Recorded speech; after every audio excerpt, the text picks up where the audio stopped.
Elections టైంలో, ఎన్నికల హామీల టైంలో, ప్రచారం టైంలో ఆయన భాషా విధానం మనం చూసాము, ఆయన దూకుడి వైఖరిని కూడా చూసాము. అలాగే సీఎం అయిన తర్వాత కూడా ఫస్ట్ చౌటుప్పల్లో పెట్టినటువంటి మీటింగ్ ఏదైతే ఉందో మహిళల మధ్య ఆయన ఏ విధంగా మాట్లాడారో విన్నాము. అక్కడనే కాదు, వెళ్ళిన ప్రతి చోట పండబెట్టి తొక్కుతా, పేగులు తీసి మెళ్ళలో వేసుకుంటా, ఆ డ్రాయర్తో తిప్పిస్తా, ఈ విధమైన మాటలు ఏవైతే ఉన్నాయో వాళ్ళ పార్టీ వాళ్ళు ఆయన డ్రాయర్ ఇప్పుతారు, వాళ్ళ పార్టీ వాళ్ళే ఆయన డ్రాయర్లు ఇప్పుతారు. కాకపోతే వేచి చూడాలి. ఇప్పుడే మనం ఏం తొందరపడి మాట్లాడొద్దు. ఎందుకంటే ఇంత పెద్ద కామెంట్ చేశారు ఎందుకని మీరు? అంటే ఇంత ఈ వర్డ్ అనేది చాలా పెద్ద వర్డ్, అసలు పార్టీ వాళ్ళే ఆ పని చేస్తారు అటువంటి చాలా పెద్ద వర్డ్. ఎందుకన్నారు మీరు ఆ మాట? అసలు అటువంటి కనపడుతుంది. ఓకే, ఇప్పుడే మనం ఏమి ఊహించుకోకూడదు, కానీ మొత్తానికైతే ఆ వాతావరణం కనపడుతుంది. కాకపోతే ఆయనకన్నా ధీటైనటువంటి వ్యక్తులు ఇంకెవరు కనపట్టాలి. ఎందుకు మీ నియోజకవర్గం నుంచి ఎవరు కనిపించట్లేదు? పొంగులేటి శ్రీనివాసరెడ్డి కానీ, లేకపోతే తుమ్మల నాగేశ్వరరావు కానీ, వీళ్ళందరూ కూడా బయటికి పోయి వచ్చిన వాళ్ళు. వీళ్ళు శ్రీనివాసరెడ్డి బట్టి కూడా ఉన్నాడు కదా. బట్టి మొదటి నుంచి పార్టీని పట్టుకొని ఉన్నాడు. నాగేశ్వరరావు గారు కానీ శ్రీనివాసరెడ్డి కానీ అంత డీప్గా లేరు. ఏమన్నా ఉంటే గింటే మళ్ళా ఉత్తమ్ కుమార్ రెడ్డి, బట్టి, వీళ్ళకు కూడా కొన్ని ఉన్నాయి. ఇవన్నీ మనం మాట్లాడేటివి కావు, మనం చూడాల్సినవి కావు. ఏమనుకోవాలనేటువంటిది, ఏం జరుగుద్ది అనేటువంటిది ఇప్పుడు ఏం చెప్పలేము. అంటే ఒక్కటి చెప్పండి, సీఎం స్థాయిలో ఉన్నటువంటి వ్యక్తి ఈ విధమైన మాట తీరుని మీరు అసలు ఏ విధంగా చూస్తారంటే, మీరు ఇప్పటికీ ఎంతో మంది సీఎంని చూసుంటారు, దాదాపు అంటే ఎవరిని కూడా ఈ రకమైనటువంటి తీరుగా చూడలే, ఎవరు ఇట్లా కనపడలే. ఎవరు కూడా రాజశేఖర రెడ్డి కావచ్చు, చంద్రబాబు కావచ్చు, ఎన్టీఆర్ కావచ్చు, ఎవరు కూడా అట్లా లేరు. వాళ్ళ తీరే వేరు. అసలు కేసీఆర్కి వాళ్ళకి తేడా ఉంది, రేవంత్ రెడ్డికి వాళ్ళకి తేడా ఉంది. వాళ్ళ తీరు ఎక్కడ అసలు పొలిటికల్ సిచ్యువేషనే మారింది. పొలిటికల్ సిచ్యువేషనే మారింది. ఆనాటి పొలిటికల్కి ఇవాళ పొలిటికల్కి తేడా ఉంది. ఇది ఇంకెటు దారి తీస్తుందనేటువంటిది కనపడుతుంది. హైదరాబాద్ విషయానికి వస్తే ఏం చెప్తారు మరి? హైదరాబాదు ఆటోమేటిక్గా పెరుగుతూ ఉంది. నేను 83లో హైదరాబాద్ వచ్చా, కొత్తగా ఎమ్మెల్యేనయ్యి. ఎక్కడ ఉండేనంటే హైదరాబాదు ఎల్బీ నగర్ దగ్గర ఉండే. అది ఇవాళ ఎక్కడికి వచ్చింది? సౌటుప్పల్ దాకా వచ్చింది. ఆ రకంగా అది పెరుగుతుంది, ఆటోమేటిక్గా పెరుగుతుంది. అది ఎవరు పెంచుతారు ఏంటిదనేది అనుకుంటే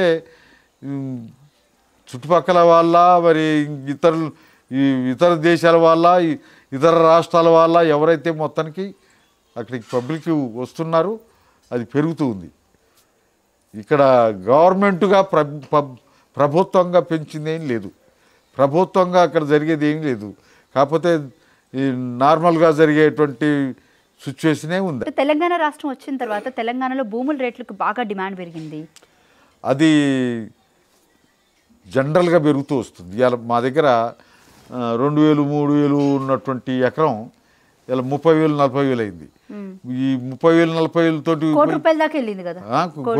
ఇప్పుడు మా ఖమ్మంలో ఒక ఇంటి స్థలం కొనాలంటే 1 కోటి రూపాయలు.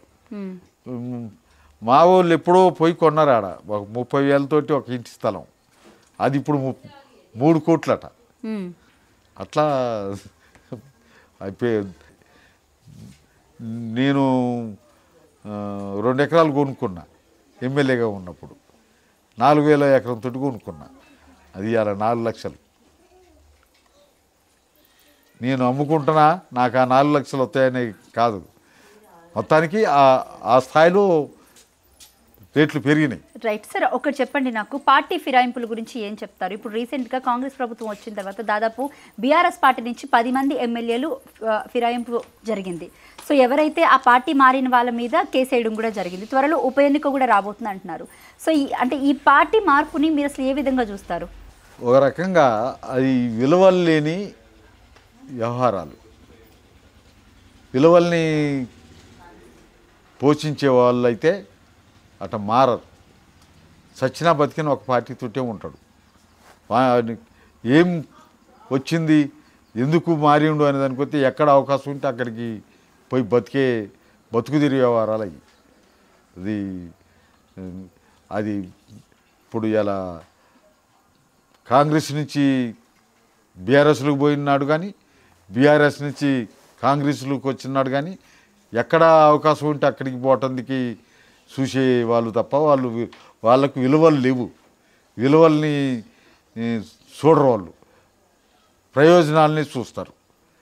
ఎక్కడ ప్రయోజనం ఉంటే అక్కడికి వెళ్తారు. ఇలా బీఆర్ఎస్ అధికారంలో లేదు కదా, కాంగ్రెస్ అధికారంలో ఉంది కాబట్టి కాంగ్రెస్లోకి వచ్చి ఏడున్న అవకాశాలన్నింటినీ వినియోగించుకుంటారు. ఇప్పుడు సర్పంచ్ ఎన్నికల టైంలో ఇక్కడున్న పరిస్థితులు ఏంటి అంటే, కాంగ్రెస్ పార్టీకి మళ్ళీ ఓటేసే అవకాశం ఉంది అంటారా? మీ టేకులగూడెం విషయానికి వస్తే, మీ టేకులగూడెం తాండా విషయానికి వస్తే ఏం చెప్తారు? మా టేకులగూడెంకి వస్తే మా వాళ్ళు ఎవరికి ఓట్లు వేయరు. మా ఓట్లు మేము వేసుకుంటాం, మా పంచాయతీని మేము గెలుచుకుంటాం. మేము ఒక పార్టీతోటే ఉంటాం, ఆ నక్సలైట్ పార్టీతోటే ఉంటాం. అట్లా ఇతరులకు సంబంధించిన విషయానికి వస్తే కొంతమంది కాంగ్రెస్ పార్టీని అభిమానించే వాళ్ళు ఉంటారు, కొంతమంది బీఆర్ఎస్ని అభిమానించే వాళ్ళు ఉంటారు. అట్లా ఎవరితోటి అవకాశం ఉంటే వాళ్ళతోటి ప్రయాణం చేసే వాళ్ళు ఉంటారు. అది కరెక్ట్ కాదు.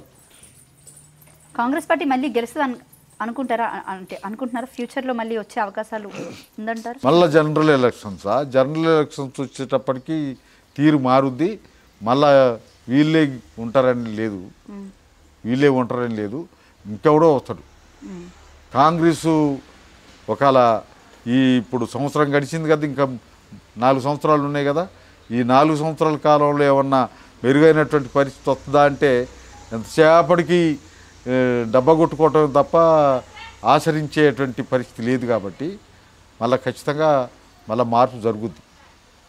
కాంగ్రెస్ పార్టీని మళ్ళా అధికారంలో ఉండదు.